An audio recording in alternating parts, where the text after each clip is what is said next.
નમસ્કાર મિત્રો આજે તમારી સમક્ષ કુંભ રાશિના જાતકો માટે 2025 દુઃખોનો આવશે અંત. તો કયા ગ્રહો દ્વારા દુઃખોનો આવશે અંત અને કયા ગ્રહોથી સાવધાની રાખવાની છે? 2025માં શું ઉપાય કરવાથી જીવનમાં પરિવર્તન આવી શકે છે? આજે સવિસ્તાર સાથે આપણે વિશેષ ચર્ચા કરવા જઈ રહ્યા છીએ. એટલે કહી શકાય કુંભ રાશિના જાતકો માટે આ વિડીયો ખૂબ જ ખાસ છે. સંપૂર્ણપણે જરૂર સાંભળજો. સાથે મિત્રો, આ 2025માં 4 મોટા ગ્રહો પરિવર્તન લઈ આવશે. આ 4 ગ્રહો કયા છે જે 2025માં પરિવર્તન લઈ આવશે? સૌથી પહેલા ગુરુ, જેનું રાશિ પરિવર્તન થશે. શનિ ભગવાનનું રાશિ પરિવર્તન થશે. રાહુનું રાશિ પરિવર્તન થશે અને કેતુનું પણ રાશિ પરિવર્તન થશે. સાથે જે પણ આપણે ચર્ચા કરીએ છીએ એ ગોચર ગ્રહોની સ્થિતિ પ્રમાણે ચર્ચા કરીએ છીએ. ગોચર ગ્રહોની સ્થિતિ કઈ છે? તો સૌથી પહેલા કુંભ રાશિના જાતકો માટે ગોચર ગ્રહોની ચર્ચા કરીએ તો પ્રથમ ભાવમાં શુક્ર અને શનિ છે. સાથે બીજા ભાવમાં રાહુ છે. સાથે મંગળ છે એ આપના ષષ્ઠમ ભાવમાં છે. આપના કેતુ છે એ આપના અષ્ટમ ભાવમાં છે. બુધ આપના દશમ ભાવમાં છે અને ખાસ કરીને સૂર્ય છે એ નવમ ભાવમાં છે. હવે ગોચર ગ્રહો પ્રમાણે તમારી જે કુંભ રાશિના જાતકો છે એની શનિની પનોતી તો છે જ, પણ સાથે સાથે શનિ ભગવાન છે એ દ્વિતીય ભાવમાં આવશે. દ્વિતીય ભાવ છે ધન ભાવ છે. દ્વિતીય ભાવ છે વાણીનો છે. દ્વિતીય ભાવ છે પરિવારનો છે. એટલે કે સૌથી પહેલા 2 વસ્તુની આપણે સાવધાની રાખવી ખૂબ જરૂર છે.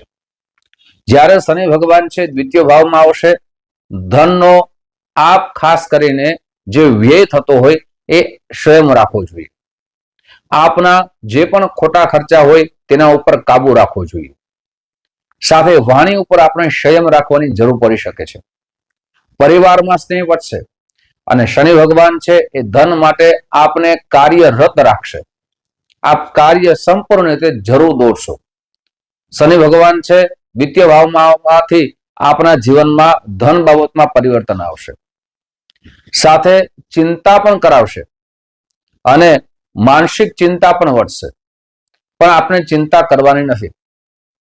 આપ જે રીતે કર્મ કર્યા હશે એ કર્મ પ્રમાણિત તમારા જીવનમાં આપને લાભ ને નુકસાન થશે. મિત્રો, જે પણ ચર્ચા કરીએ છીએ આગળ પણ કહી ગયો છું, ફરીથી કહું છું કે આ ચંદ્ર રાશિના આધાર ઉપર છે, ગોચરના ગ્રહો ઉપર છે. તમારા જન્મ ગ્રહો કઈ સ્થિતિમાં છે એ પણ જોવા ખૂબ જરૂરી છે. કેમ કે કુંભ રાશિ ઘણા બધા વ્યક્તિની હોઈ શકે, તો બધા વ્યક્તિને બધી ચર્ચા વિશેષ લાગુ નથી પડતી. કોઈ વ્યક્તિને 90% લાગુ પડે છે, કોઈ વ્યક્તિને 80% લાગુ પડે છે, તો કોઈ વ્યક્તિને 70% પણ લાગુ પડી શકે છે. સાથે મિત્રો, જો જન્મના ગ્રહો જેમ કે શનિ ભગવાન સ્વરાશિમાં હોય, શનિ ભગવાન ઉચ્ચ રાશિમાં હોય, પાપ ગ્રહોની દ્રષ્ટિ ન હોય તો તમારા માટે લાભકારક બની શકે છે. હવે ખાસ કરીને હવે તમારા જીવનમાં મોટું પરિવર્તન કયા ગ્રહ લઈ આવશે? તમારા જીવનમાં જે મોટું પરિવર્તન લઈ આવશે ગુરુ ગ્રહ છે, બૃહસ્પતિ છે. કઈ રીતે લઈ આવશે એ પણ સાંભળીએ. પણ તે પહેલા એક નમ્ર પ્રાર્થના છે. મારા નવા મિત્રો આ વિડીયો જોઈ રહ્યા છો, મિત્રો આ વિડીયો તમને ગમે તો જરૂર ને જરૂર લાઈક કરજો, તમારા મિત્રોમાં શેર કરજો, જેને શાસ્ત્રોક્ત જાણકારી પ્રાપ્ત થઈ શકે. સાથે મિત્રો, જે પણ ચર્ચા કરીએ છીએ આપને આપની જન્મ કુંડળી બતાવી હોય તો આ નંબર દેવામાં આવ્યા છે. આ નંબરમાં સંપર્ક સાધી શકો છો. સંપર્ક કરવાનો સમય, કોલ કરવાનો, ફોન કરવાનો સમય સવારે 10 વાગ્યાથી લઈ બપોરના 1 વાગ્યા સુધી છે, સાંજે 5 વાગ્યાથી લઈ અને રાત્રે 9 વાગ્યા સુધી છે. આપની એપોઇન્ટમેન્ટ નોંધાવી શકો છો. આપને ઓનલાઈન જન્મ કુંડળી બતાવી હોય તો આ નંબર દેવામાં આવ્યા છે. આ નંબરમાં તમારું નામ, તારીખ, સમય, સ્થળ સાથે પેમેન્ટ કરી આપશો. પછી આપને જન્મકુંડળી વિશેનો સમય દેવામાં આવશે. આપને જન્મકુંડળી મોકલવામાં આવશે. આપની સમસ્યા પ્રમાણે આપને શાસ્ત્રોક્ત ઉપાય બતાવવામાં આવશે. આપને સરળ ઉપાય બતાવવામાં આવશે. સરળ એટલે આપ જાતે પણ કરી શકો. ઘણા બધા ઉપાયો હોય છે એ બધા વ્યક્તિ ન કરી શકે, પણ અમે એવા સરળ ઉપાય પણ બતાવીએ છીએ જેનાથી બધા વ્યક્તિ કરી શકે છે. મિત્રો, હવે વાત કરીએ ગુરુ ભગવાન આપના જીવનમાં શું પરિવર્તન લઈ આવશે. બૃહસ્પતિ છે અત્યારે ચતુર્થ ભાવમાં છે. એટલે કે વૃષભ રાશિમાં છે.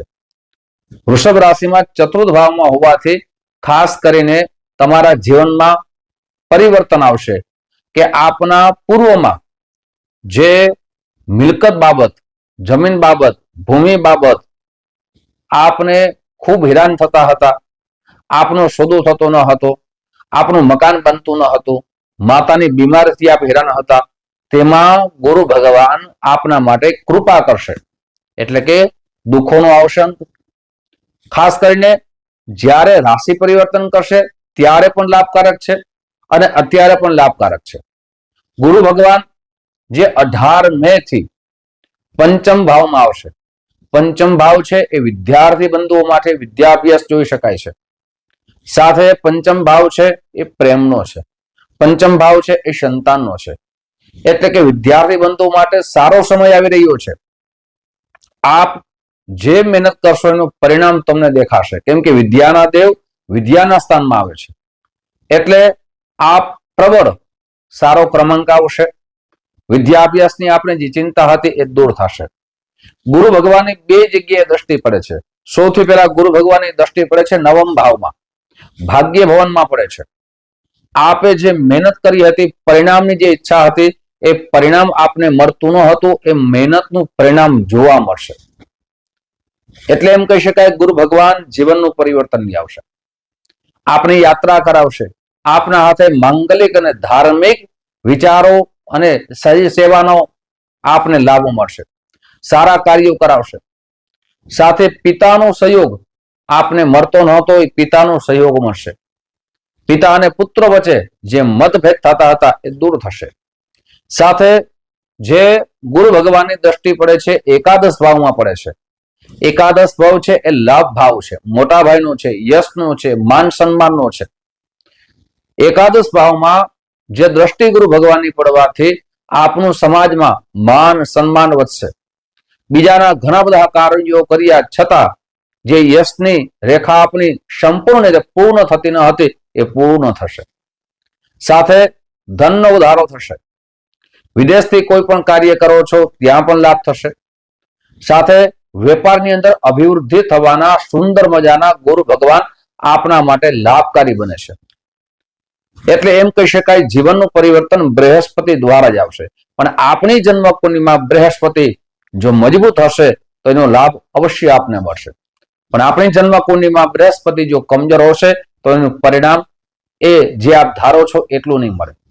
હવે મિત્રો વાત કરીએ ખાસ કરીને સાવધાની. કયા ગ્રહથી આપણે સાવધાની રાખવાની, શું ફળ આપશે? રાહુ છે એ આપના અત્યારે ગોચર ગ્રહો પ્રમાણે છે દ્વિતીય ભાવમાં છે. બંને ગ્રહો વક્રીની સ્થિતિ અપનાવે છે, એટલે કે જે ચાલ છે ઊંધી ચાલે છે. રાહુ પ્રથમ ભાવમાં આવશે, કેતુ સપ્તમ ભાવમાં આવશે. બે વસ્તુની સાવધાની રાખવી ખૂબ જરૂરી છે.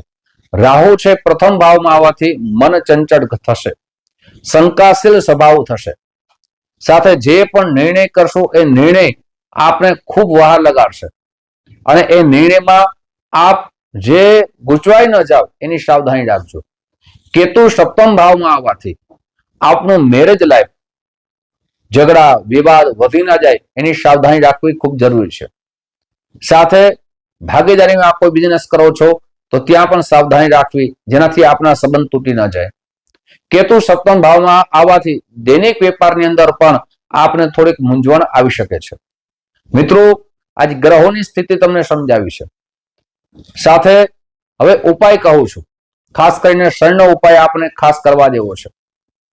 આપની જન્મ કુંડળી બતાવી, શનિનું રત્ન રાશિ સ્વામી અને સાથે શનિની અત્યારે તમારે પનોતી આવવાની છે, એટલે ખાસ કરીને શનિનું રત્ન નીલમ પંચાંગ કર્મ કરીને ધારણ કરવું જોઈએ. સાથે પ્રતિ દિવસ શનિ ભગવાનના બીજ મંત્રનો જપ કરો. ઓમ પ્રામ પ્રીમ પ્રોમ શાહ શનિશ્ચરાય નમઃ. સાંજના સમયમાં હનુમાન ચાલીસાના પાઠ કરો.